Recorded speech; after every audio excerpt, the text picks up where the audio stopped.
नमस्कार मंडळी, मी प्रतीक्षा। हा जो ब्लॉग आहे हा सोमवारचा आहे आणि त्या दिवशीच एकादशी पण होती।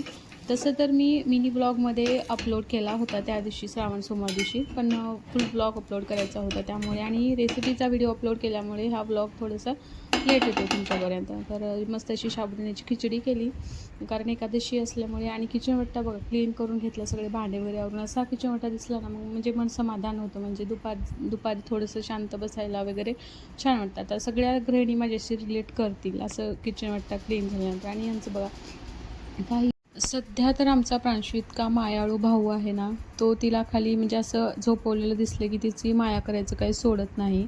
आणि आम्हाला खूप टेन्शन आलं होतं की एवढ्या प्रांशू एवढे लेकरं म्हणतात की तू माझ्या मम्मीच्या मांडीवर सरक वगैरे, पण प्रांशू असं कधीच म्हणला नाही। आणि इकडे बघा आई दळण करत होत्या ज्वारीचं। जसं लातूरमध्ये तिथल्या आईला दळण करू देत नव्हता ना, त्या पद्धतीने इथे पण तो तसं करतोय। पळत गेला किचनमध्ये आणि तो कधीच जात नाही आईकडं, तरी गेलाय तो। आणि नंतर दळण करून ठेवलं आणि प्रांशू आणि त्याचे पप्पा निघाले होते बाहेर। किती लवकर दिवस जातात, तो आत्तापर्यंत आम्ही लातूरला जाईपर्यंत म्हणजे चालतच जायचा पप्पाच्या त्याच्या काकत बसून बाहेर, पण आता कसं गाडीवर बसायला लागलाय।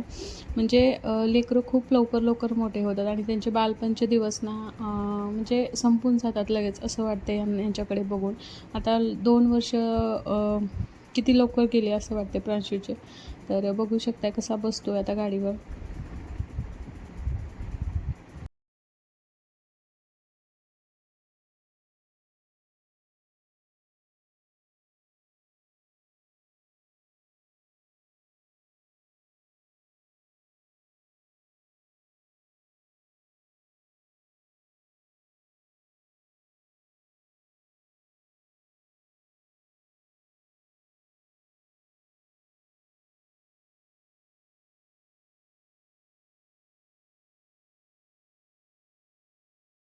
त्याला पालत पडायली माय, मग बाई नको ग माय।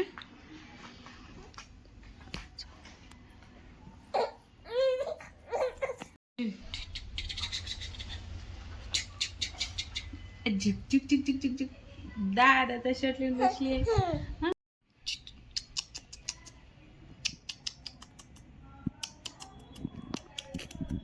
आणि बघता बघता आमची इशू पण 5 महिन्याची झाली आता।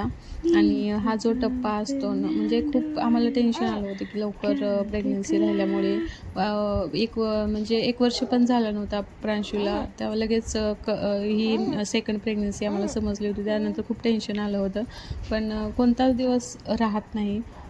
दिवस खराब असो किंवा चांगला असो, दिवस तर जातातच। आणि प्रत्येक दिवस हा आपल्याला वाईट असेल तर अनुभव देऊन जातो आणि चांगला असेल तर सुख देऊन जातो म्हणतात ना। नंतर इथे बघा त्यांना थोडेसे भांडे एक्स्ट्रा मी वरी बांधून ठेवले होते पोत्यामध्ये लातूरला जाताना, आणि ते काढून ठेवा म्हणले तर त्यांनी त्याच्यातल्या सगळ्या बशा वगैरे फोडून ठेवले आणि प्लेट काढताना प्लेटी वगैरे सगळ्या खाली टाकून ठेवले। तर आणि पहिलं आम्ही दोघंच होतो तेव्हा इतके भांडे आम्हाला लागायचे नाहीत, त्यामुळे आता आमची फॅमिली मोठी झाली आहे, त्यामुळे आता भांडे लागतातच खूप। त्यामुळे म्हणलं चला काढून तरी घ्या म्हणलं त्यांना, म्हणून काढून घेतले। आणि ते डाळिंबाचं ज्यूस बनवायला घेतले, ज्यूस पिला आणि दिवसाचा शेवट केला। Bye bye.